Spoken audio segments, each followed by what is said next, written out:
जय हिंद। देखिए आज की इस वीडियो में हम समझाएंगे रॉलेट एक्ट के बारे में और जालियांवाला बाग के हत्याकांड के बारे में। ये दोनों जो कांड हुआ था, ये दोनों चीज जो है 1919 ईस्वी में हुआ था। तो इन चीजों के बारे में इस वीडियो में समझेंगे और यह वीडियो जो है क्लास 10th के लिए इंपॉर्टेंट है। इससे क्वेश्चन 110% रहेगा इस चैप्टर से। और 12th में यदि हिस्ट्री रखे रहेंगे तो उसमें भी आएगा। बाकी जनरल एग्जाम और में यदि रॉलेट एक्ट हो या जालियांवाला बाग के हत्याकांड हो, इसमें 110% क्वेश्चन आते ही रहता है, यहीं से आएगा। इससे बाहर एक भी क्वेश्चन नहीं आता है। इससे आगे का क्वेश्चन आगे वीडियो में समझेंगे। तो हम चलते हैं, सबसे पहले समझते हैं रॉलेट एक्ट के बारे में। रॉलेट एक्ट के बारे में समझते हैं लाइन बाय लाइन। यहाँ से सबसे पहले समझते हैं ये रॉलेट एक्ट जो था यह आया कब था। तो यह रॉलेट एक्ट आया था 19 मार्च 1919 ईस्वी को आया था। ये डेट अच्छा से याद रखना है क्योंकि यह मार्च में आया था, यह 13 अप्रैल 1919 ईस्वी में आया था। तो हम पहले रॉलेट एक्ट के बारे में समझते हैं अच्छे से। रॉलेट एक्ट 19 मार्च 1919 ईस्वी को आया था। इसको लाया जो था उसका नाम था सर सिडनी रॉलेट। पूछेगा रॉलेट एक्ट कौन लाया था, तो सर सिडनी रॉलेट नाम के व्यक्ति जो है लाया हुआ था। इसका उद्देश्य क्या था रॉलेट एक्ट का? तो इसका उद्देश्य था क्रांति को दबाने। जो भारतीय था उस समय, जिस समय अंग्रेज देश को गुलाम किया हुआ था भारत को, तो उस समय जो है भारतीय जो था क्रांति करने लगता था। तो उसी को दबाने के लिए, उन सबको मेटर सबको रोकने के लिए जो है कुछ पहले कांग्रेस पार्टी का स्थापना किया था 1885 ईस्वी में। तो उसके बाद 1919 ईस्वी में जो है क्रांति को दबाने के लिए रॉलेट एक्ट लाया था। और इसको जो लाया था रॉलेट एक्ट को, यह कानून एकदम गलत कानून था। तो गलत कानून था तो इसको गांधी जी जो है काला कानून के नाम से पुकारता था। और काला कानून के नाम से क्यों पुकारता था गांधी जी, इसके बारे में हम समझते हैं। तो गांधी जी जो है रॉलेट एक्ट को काला कानून कहते थे। एग्जाम में क्लास 10th में क्वेश्चन आता है तो रॉलेट एक्ट का दूसरा नाम क्या है, तो काला कानून। ये भी क्वेश्चन पूछ सकता है, काला कानून को निम्नलिखित में से कौन सा एक्ट कहते हैं, तो रॉलेट एक्ट याद रखना है यहाँ पे। तो रॉलेट एक्ट को काला कानून कहते थे। ये क्लास 10th का क्वेश्चन था। गांधी जी काला कानून कहते थे इसलिए क्योंकि यह रॉलेट एक्ट ऐसा कानून था जो बिना दलील का था, बिना वकील का था, बिना अपील का था। हम समझते हैं, देखिए क्या है बिना दलील, बिना वकील, बिना अपील। जैसे आप सब मान लीजिए बाइक लेके जाते हैं कहीं पे, तो बाइक लेके जाते हैं तो कोई पुलिस वाले जो पकड़ लेता है तो आप बताने लगते हैं उसको कि हम जो है सर अभी इमरजेंसी में जा रहे हैं, कहीं हॉस्पिटल जा रहे हैं, इसलिए जो है ना हम बाइक लेके बिना हेलमेट के आ गए हैं। हेलमेट के जब आप जाते रहते हैं कहीं तो उसमें आपका सुनता है, तो जो भी बात सुनते हैं उसको दलील बोलते हैं। तो यह रॉलेट एक्ट ऐसा था, इसमें पकड़ने के बाद जो है ना व्यक्ति को कोई दलील सुनने नहीं करता था, बोलता था कुछ नहीं सुनेंगे, पकड़ के लेके चला जाता था अंग्रेज का जो भी पुलिस था। तो यह बिना दलील का था। उसके बाद अब मान लो जैसे पकड़ के लेके चल गया तो चलो वकील करो, थाना और होता है, तो उसमें यह भी नहीं होता था वह वकील तो कोई मन पसंद हो या कोई वकील रखने ही नहीं देता था। जिस व्यक्ति को रॉलेट के तहत या काला कानून के तहत लेके चला जाता था थाना, उसमें तो है आपको वकील भी नहीं रखने दिया, नहीं आपका दलील सुना, कोई बात भी नहीं सुना था। और बाद में बिना अपील, जैसे मान लो आप यहाँ पे मान लो कोर्ट में नहीं सुना, मान लो डिस्ट्रिक्ट कोर्ट में गए, डिस्ट्रिक्ट कोर्ट में आपका कोई बात नहीं सुना, तो होता है ना चलो अब हाई कोर्ट चलते हैं, हाई कोर्ट के बाद सुप्रीम कोर्ट चलते हैं। तो यह सारी चीज को रोक दिया था, इसमें कोई अपील होवे नहीं करता था कहीं पे क्या हुआ नहीं हुआ, ऐसा कानून था यह। तो यह बिना दलील, बिना वकील, बिना अपील का कानून था, इसलिए गांधी जी इसको काला कानून कहते थे रॉलेट एक्ट। तो यह क्वेश्चन यदि पूछेगा तो आप काला कानून के बारे में बता दीजिएगा, या रॉलेट एक्ट पूछेगा क्या है। तो रॉलेट एक्ट 19 मार्च 1919 ईस्वी को एक कानून आया था जिसे गांधी जी ने काला कानून कहा था। इसको लाया था सर सिडनी रॉलेट और इसका उद्देश्य था कि क्रांति को दबाना है। और रॉलेट एक्ट में बिना दलील, बिना वकील, बिना अपील का यह कानून था। तो यह आप रॉलेट एक्ट समझ गए। अब बात करते हैं रॉलेट एक्ट जो है, इसके लिए गांधी जी को अच्छा नहीं लगा तो गांधी जी इस पे सत्याग्रह कर दिया, यानी गांधी जी इस पे आंदोलन कर दिया। तो आंदोलन जो गांधी जी जो आंदोलन किया था उसका नाम था रॉलेट सत्याग्रह। तो रॉलेट सत्याग्रह गांधी जी 1919 ईस्वी में सत्याग्रह ऑन किया था, चालू किया था। अब बात करते हैं यहाँ जो भी डेट हम पढ़ेंगे सारे के सारे 1919 ईस्वी को पढ़ेंगे, इसलिए हम एक ही बार लिख दिया है 1919 ईस्वी, बाकी यहाँ डेट लिखते चलेंगे हम। अब बात करते हैं रॉलेट एक्ट जो है, रॉलेट सत्याग्रह जो है गांधी जी ऑन किया था या 1919 ईस्वी में। उसी समय जो है 30 मार्च को दिल्ली में स्वामी श्रद्धानंद नाम के जो व्यक्ति था, वह दिल्ली में रॉलेट सत्याग्रह ऑन कर दिया था। Gandhi ji Rowlatt Satyagraha on किया था और दिल्ली में कौन किया था? स्वामी श्रद्धानंद। कब किया था? 30 मार्च को। यह यहाँ पे यह आंदोलन कर दिया। और फिर उसी समय यह जो है उसी डेट में कर मत दो आंदोलन ऑन कर दिया था। तो पूछेगा कर मत दो आंदोलन कौन चालू किया था? तो यह किया था स्वामी श्रद्धानंद। लेकिन क्वेश्चन 10th में जो क्वेश्चन आता है, यह क्वेश्चन पूछते रहता है कर मत दो का नारा किसने दिया है? तो कर मत दो का नारा जो दिया था वह सरदार पटेल था। ये दोनों क्वेश्चन में आप कंफ्यूज मत होइएगा। देखो, कर मत दो आंदोलन पूछे तब बोलना है स्वामी श्रद्धानंद। यदि कर मत दो का नारा पूछ लिया जाए तो नारा के समय याद रखेंगे वह सरदार वल्लभ भाई पटेल नाम के व्यक्ति था, यही दिया था नारा कर मत दो का। तो ये चीज याद रखिएगा। 30 मार्च को तो यह कर दिया दिल्ली में। 6 अप्रैल को जो है देशव्यापी हड़ताल, मतलब पूरा देश को व्यक्ति को बोला था हड़ताल करेंगे बैठक के रूप में गांधी जी। तो पूछेगा देशव्यापी हड़ताल कब किया था गांधी जी? तो 6 अप्रैल को किया था। जैसे ही 6 अप्रैल को देशव्यापी हड़ताल किया तो अंग्रेज को लग गया गांधी जी जो है तांडव कर देगा। तो तांडव कर देगा, इससे अच्छा हुआ कि 8 अप्रैल को 2 दिन बाद, जिस दिन जुटाया था उसके अगले दिन छोड़ के उसके अगले दिन जो है 8 अप्रैल को गांधी जी को गिरफ्तार कर दिया। और गिरफ्तार करके वहां पे रखा नहीं, इसको भेज दिया मुंबई गांधी जी को अंग्रेज। तो मुंबई चला गया जेल में, इसको गिरफ्तार करके भेज दिया। लेकिन यह जो रॉलेट एक्ट जो था, इसका सत्याग्रह का जो मुख्य केंद्र था जहां होने वाला था वह जगह का नाम था पंजाब। और पंजाब में भी अमृतसर नाम के स्थान था, उसी के आसपास में होने वाला था। तो यह केंद्र था सत्याग्रह का केंद्र। पूछेगा रॉलेट एक्ट का सत्याग्रह का केंद्र क्या था? पंजाब था यहाँ पे। अब पंजाब में भी क्या हो गया, जो वहां का नेता हुआ करता था उस समय, वह सत्यपाल और सैफुद्दीन किचलू नाम का व्यक्ति था। ये दोनों वहां का नेता था। ये दोनों भी वहां पे रॉलेट सत्याग्रह चालू कर दिया। और वहां जो सत्याग्रह चालू किया कि वहां 9 अप्रैल को इन दोनों व्यक्ति को भी गिरफ्तार कर लिया अंग्रेज। अब इसको भी अब गिरफ्तार कर लिया, गांधी जी को भी गिरफ्तार कर लिया। ऐसे करके गिरफ्तार करते चल गया। तो 9 अप्रैल तक में सारे आदमी को गिरफ्तार कर लिया था, सतपाल को भी कर लिया था। इसी के दबदबा में 9 अप्रैल यहाँ पे डेट याद रखना है। 9 अप्रैल के दिन के बाद जो है कुछ दिन अंग्रेज गिरफ्तार कर लिया। फिर भी लोग को, अब जैसे ये व्यक्ति सब जो था, ये सब जो कर रहा था अमृतसर में, जैसे बैठक और करता था, हड़ताल करता था कोई भी चीज का, तो उस समय जो है इस सब को गिरफ्तार कर लिया। तब इसके प्रति बहुत जनता सब जो था मतलब तैयार रहता था कोई भी काम करने के लिए, तो तैयार रहता था। तो अब सरकार से जो है ना सारे जनता मांगने लगा अंग्रेज सब से कि इन दोनों व्यक्ति को छोड़ दिया जाए, जो रॉलेट सत्याग्रह चल रहा है, सतपाल को और सैफुद्दीन किचलू को अब छोड़िए नहीं रहा था। तो इसके लिए जनता सब जो है 13 अप्रैल 1919 ईस्वी को जो है बैसाखी का दिन था। अंग्रेज वहां बैसाखी के दिन में एक पर्व होता है अमृतसर में, हालांकि बिहार में भी वह पर्व होता है बैसाखी का दिन में, सिरुआ मेला के नाम से जानते हैं। वहां भी वैसे पर्व होता था। तो वहां जालियावाला बाग एक जगह था, जालियावाला बाग, वहां पे बैठक में क्या करता था बैसाखी का दिन में 13 अप्रैल को सारे लोग को जमा कर लिया था। और वहां पे बोलता था सतपाल को, सैफुद्दीन किचलू को जो है गिरफ्तार कर लिया पुलिस। तो इसके लिए सारे लोग को समझा रहा था सारे व्यक्ति। तो बहुत भीड़ जुटा हुआ था वहां पे। तो भीड़ जुटा हुआ था। तो उस समय का यदि बात करेंगे तो भारत का वायसराय जो था ना, जेम्स फोर्ड नाम के व्यक्ति था भारत का वायसराय उस समय।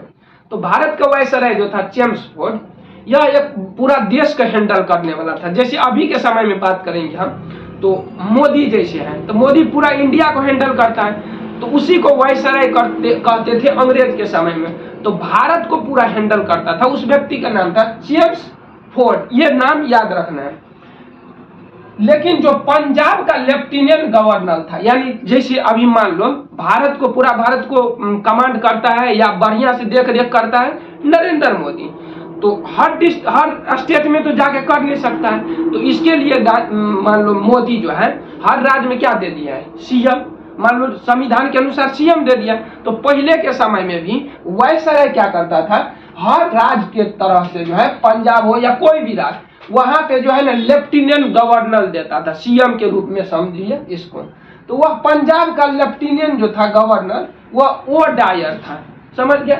अब जैसे अब स्टेट के बाद जो है डिस्ट्रिक्ट में दिया जाता है, डिस्ट्रिक्ट मजिस्ट्रेट को दिया जाता है, एसपी सबको दिया जाता है। तो उसके रूप में था वहां पे सेना का अमृतसर का सेनापति आर डायर, ये सब व्यक्ति था। हम आप इसको समझते अच्छा से।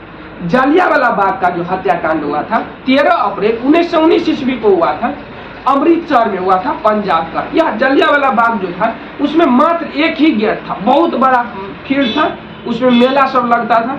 तो उसमें एक ही गेट था, एक संकीर्ण क्षेत्र था, उससे होकर आदमी मेला देखने के लिए जाता था। उसमें कुआं रहता था, वृक्ष रहता था, बहुत सारा चीज रहता था। तो भारत का उस समय जो वायसराय था जेम्स फोर्ड था, और पंजाब का लेफ्टिनेंट गवर्नर जो था, लेफ्टिनेंट मतलब आदेश देने वाला, वह था ओ डायर, और अमृतसर का सेनापति आर डायर था। तो एक बार ऐसे ही बैठक हो रहा था 13 अप्रैल 1919 ईस्वी को। तो भारतीय एक था जो भारत का गद्दार था, वह हंसराज नाम का एक व्यक्ति था। वो ये अंग्रेज को सारे बात बताता था भारत के बारे में, किस तरह से लोग क्या करते हैं। यह गद्दार व्यक्ति क्या किया, हंसराज जो है इसको ओ डायर को जो है तुरंत ऑर्डर मतलब जो है जानकारी दे दिया कि देखिए ना उस सबको आप गिरफ्तार कर लिए ना, तो आप सारे हिंदुस्तानी जो है जितना है भारतीय सब एक जगह बैठक कर रहे हैं आप सबको भगाने के लिए। जैसे ही ओ डायर सुना, यह आदेश दे दिया किसको, जनरल आर डायर को। आर डायर को जैसे ही दिया, सेनापति था वहां का अमृतसर का, बोला जाओ तुम अभी तुरंत जालियांवाला बाग में, वहां सारे लोग बैठक किया होगा, बहुत आदमी होगा वहां पे जाके गोली चलो। तो डायरेक्ट बेटर ये तो सेनापति है, इसको जैसे ऑर्डर देंगे वही काम करेगा। जैसे मान लीजिए अभी आर्मी जो है मोदी के मान लो या राष्ट्रपति के रहता है कोई भी सेना, तो सेना जो रहता है तो राष्ट्रपति आदेश दे देगा यहाँ हमला करो, तो सेना तो करेगा। तो इसमें सेना क्या गलती है, आदेश देने वाला का होता है। तो उस समय जो आदेश दिया था वो डायर दिया था आर डायर को, जनरल आर डायर को, कि आप जो है अमृतसर में जाइए जालियांवाला बाग में और गोली चलाइए, वहां पे भारतीय सब बैठक कर रहा है। ऐसे करके ऑर्डर दे दिया। आर डायर तुरंत सेना का रेजिमेंट जो था उस समय गोरखा था अमृतसर में, गोरखा सेना का रेजिमेंट का तुरंत भेजा। आर डायर गया और सबको बोला 3 मिनट के अंदर में जालियांवाला बाग को खाली करो, नहीं तो गोली चलेगा यहाँ पे। अब उतना छोटा सा गेट था, उसमें कितना व्यक्ति निकल पाता, सब इधर उधर भाग रहा था। तो उसी में आके 3 मिनट के बाद फास्ट में गोरखा रेजिमेंट चारों साइड से चढ़ गया था, चारों साइड से, और गोली चलाना स्टार्ट कर दिया था वहां पे गोरखा रेजिमेंट। अब गोरखा रेजिमेंट जैसे ही गोली चलाना स्टार्ट कर दिया, काफी लोगों का मौत हो गया वहां पे जालियांवाला बाग में। तो यदि पूछेगा जालियांवाला बाग में गोली चलाने का आदेश कौन दिया था, तो वो डायर दिया था। यही व्यक्ति दिया था किसको, आर डायर को। आर डायर एक सेनापति था, ये बोला था कि गोली चला दो, और गोरखा रेजिमेंट था वहां पे उस समय में, सेना का जो बहुत बड़ा कमांड करता था। और भारतीय तो समझ गए हैं गद्दार होता है, ये हंसराज नामक व्यक्ति जो था ये पूरा गद्दार था भारत के लिए। कोई भी भारत में खबर होता था तुरंत पहुंचा देता था अंग्रेज को। तो अंग्रेज क्या करेगा, खबर पता चल जाएगा तो कुछ भी कर सकता है, तो उस सारे चीज के बारे में जानकारी देता है। वैसे कहा भी जाता है कि दिल को तो तकलीफ अपने ही पहुंचाते हैं, वरना दूसरों को क्या पता होता है कि दिल दुखता कैसे है। भारतीय जो गद्दार था वह कौन था, हंसराज था। अब हंसराज जो था, जालियांवाला बाग का जो हत्याकांड हो गया था 13 अप्रैल को, इससे बहुत व्यक्ति भारत को जो है दुखी हो गया था।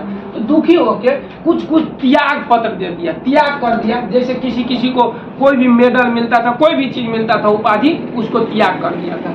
हम इसके यहाँ के बाद समझते हैं, यहाँ पे जो जालियांवाला बाग का जो हत्याकांड के बाद जो है त्याग जो दिया था, उसमें जो व्यक्ति था शंकरन नायर, यह व्यक्ति वायसराय परिषद से था। यह वायसराय परिषद पद को त्याग कर दिया था। वायसराय परिषद पद क्या होता है, जैसे मान लो भारत का वायसराय जेम्स चार्टर्ड है, तो यह इसी के साथ में हमेशा कोई भी चीज के बारे में जानकारी, कोई भी चीज के बारे में बताना होता है, यह बताता था। तो इसको त्याग पत्र दे दिया, बोला जिस ग्रुप में हम रहते हैं, जहाँ काम करते हैं, वहाँ के आदमी हमारे देश को, जनता को जो है बेमासूम को सबको मार दिया गोली से, उसमें हम काम करके क्या करेंगे। इसलिए शंकरन नायर नाम के व्यक्ति वायसराय परिषद से क्या किया, त्याग पत्र दे दिया था। अब बात करते हैं जमनालाल के बारे में। जमनालाल भी राय बहादुर पद को क्या किया था, त्याग कर दिया था यहाँ पे। गांधी जी जो था वह कैसर ए हिंद उपाधि जो है गांधी जी रिटर्न कर दिया था, त्याग दे दिया था अंग्रेज का जो दिया गया था उपाधि, उस उपाधि को। हालांकि इसके बारे में हम जब गांधी जी का टॉपिक के बारे में वीडियो बनाएंगे तो ओनली गांधी जी के आंदोलन के बारे में बताएंगे, तो उसमें समझा देंगे ये सब के बारे में। उसके बाद बात करते हैं रविंद्रनाथ टैगोर जो था, यह जो है नाइटहुड का उपाधि रिटर्न कर दिया था। यह क्लास 10th में जो क्वेश्चन पूछता है इन दोनों के बारे में, बोलेगा जलियांवाला बाग के हत्याकांड के बाद जो है गांधी जी कौन सा उपाधि लौटा दिया था, तो कैसर ये हिंद के उपाधि को लौटा दिया था। पूछेगा नाइटहुड का उपाधि कौन व्यक्ति जो है रिटर्न कर दिया था यानी लौटा दिया था, तो यह रविंद्रनाथ टैगोर नाम के व्यक्ति था। अब बात करते हैं जैसे जलियांवाला बाग का हत्याकांड जो हुआ था तो उस समय एक जांच आयोग आया था, जांच आयोग। तो जांच आयोग जो आया था तो उसमें बताया था जांच करके, तो यह हंटर समिति नाम का जांच हुआ था। पूछेगा जलियांवाला बाग के लिए कौन सा जांच को लाया गया था या कौन सा समिति को जो है लाया गया था, तो हंटर समिति को जो है जलियांवाला बाग के हत्याकांड के जांच के लिए लाया गया था। तो हंटर समिति आया था। हंटर समिति में जो है 3 इंडियन व्यक्ति था और 5 इंग्लैंड का व्यक्ति था, मतलब अंग्रेज था और 3 ही इंडियन था। अब ये 3 और 5 मिलके 8 सदस्य हो गया। तो पूछेगा हंटर समिति में जो है कितना सदस्य था, तो हंटर समिति में जो है 8 सदस्य था। अब हंटर समिति क्या किया, यहाँ पे जांच के लिए आया था तो जांच किया, तो उस समय जो जांच किया था तो और डायर को जो है निर्दोष घोषित कर दिया कि और डायर इसमें नहीं आया था। अरे आया नहीं था, लेकिन गोली चलाने का आदेश कौन दिया था डायर को, वो डायर। इसी के कारण मौत हुआ है, पूरा जितना भारतीय मरा हुआ था इसी के कारण हुआ था। तो ये हंटर समिति ऐसा था, बोलता है कि वो डायर जो है ना निर्दोष है, वो डायर कुछ नहीं किया, इसको निर्दोष साबित कर दिया। और जैसे निर्दोष साबित किया कोर्ट में, उसके बाद जो है इंग्लैंड इसको बुला लिया, यानी लंदन जो है इसको वो डायर को बुला लिया। अब बुलाने के बाद जो है वहां पे जाने के बाद दूसरा उसको क्या किया, तलवार दिया। जैसे ही एंट्री हुआ तुरंत तलवार दिया उसको, और तलवार दे के बोलता है क्या कि आप जो है वो डायर बहुत अच्छा काम किया कि भारतीयों को काट दिया है, इस खुशी में आपको हम स्वागत करते हैं तलवारों से। और तलवार से स्वागत किया है कि करोड़ों आदमी के, लाखों आदमी को आप जान ले लिए, इसलिए वहां पे भव्य स्वागत हुआ। किसको, वो डायर को। जलियांवाला बाग के हत्याकांड तो निर्दोष साबित हो गया। उस समय हंटर समिति जो जांच किया तो उसमें 379 व्यक्ति का जो है बताया कि मौत हुआ है, बाकी कुछ नहीं हुआ है वहां पे, अब जो कि काफी आदमी मरा हुआ था। फिर बाद में हंटर समिति के बाद जो है कांग्रेस के तरफ से मदन मोहन मालवीय यह जांच आया था। यह जांच जो आया इसमें डायर को दोषी ठहराया। पता किया क्या क्या हुआ, तो बोला गोली चलाने का आदेश जो है ना यह दिया था, वो डायर दिया था। तो वो डायर जो दिया था गोली चलाने का आदेश, तो डायर को दोषी ठहरा दिया। यहाँ पे इसमें क्या हुआ, 1600 प्लस आदमी को मृत्यु के बारे में बताया मदन मोहन मालवीय जांच में। तो इसमें 1600 आदमी बताया, तो कोई अंग्रेज मानिए नहीं रहा था, बोला नहीं यह गलत है। तो अंग्रेज सब मदन मोहन मालवीय जांच को जो है गलत साबित कर दिया और हंटर समिति को बोल रहा है यही सही है। इसके बाद चला गया वो लंदन। लेकिन उस समय बहुत सारे बच्चा सब देखा जलियांवाला बाग का हत्याकांड हो रहा था। उस समय 5 से 10 साल के अप्रोक्स में जो है एक व्यक्ति था, छोटा सा बच्चा था, उसका नाम था उधम सिंह नाम था। उधम सिंह नाम का व्यक्ति जो था वो देखा हुआ था सब चीज, और ये सब सारा चीज के बारे में जानकारी रखता था। तो वहीं पे जलियांवाला बाग के पास जो है उधम सिंह कसम खाया था, और कसम खाया था 26 साल के बाद 1919 ईस्वी में जो है 21 साल के बाद 1919 ईस्वी में जो है यहाँ पे जलियांवाला बाग का हत्याकांड हुआ था।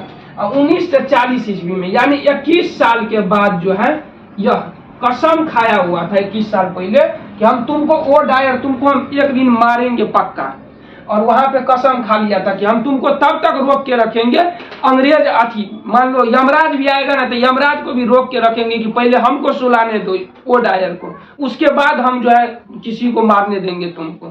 कसम खा लिया था। 1940 में जाके कैक्सटन हॉल लंदन में है, तो कैक्सटन हॉल में जो है लंदन में जो था उस हॉल में गया था उधम सिंह, और उधम सिंह जाके और एक बुक था जैसे मान लो ये बुक होता है तो ये तो बहुत पतला बुक है, इससे भी मोटा बुक था। मोटा वाला बुक में क्या किया था, बंदूक एक रख दिया था और बंदूक से वहां पे छेद करके कटवा दिया था और उस बुक के अंदर में कवर 2-4 गो पेज के बाद अंदर में बंदूक ऐसे दे दिया था काटा हुआ पेज में और लेके चल गया। और कैक्सटन हॉल में जाने के बाद लंदन में जो है उधम सिंह बोलता है कि यहाँ पे जो है ओ डायर कौन है, तो ओ डायर के पास से गया था, ओ डायर से पूछ रहा था कौन है ओ डायर यहाँ पे, तो बोला मैं हूँ।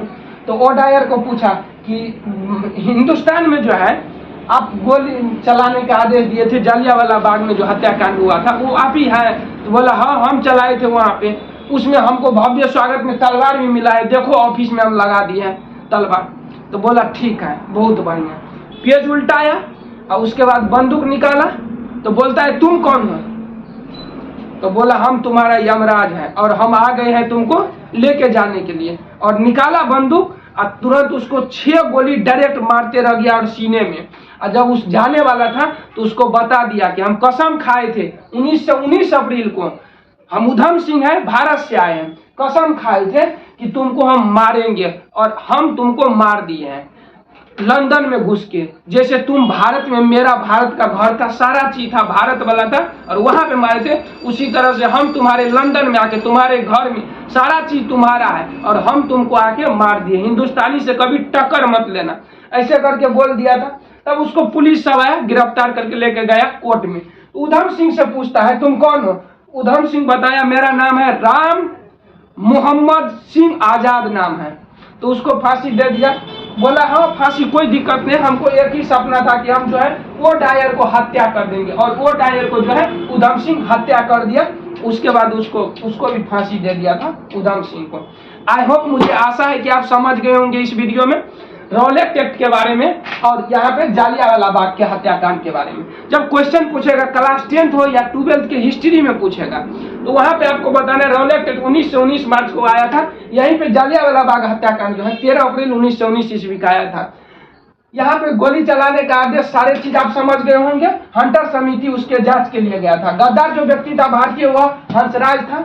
ये सब सारी चीज समझा दी आप। आई होप, मुझे आशा है आप समझ गए होंगे। तब करते हैं वीडियो को यहीं पे समाप्त। तब तक के लिए जय हिंद, वंदे मातरम।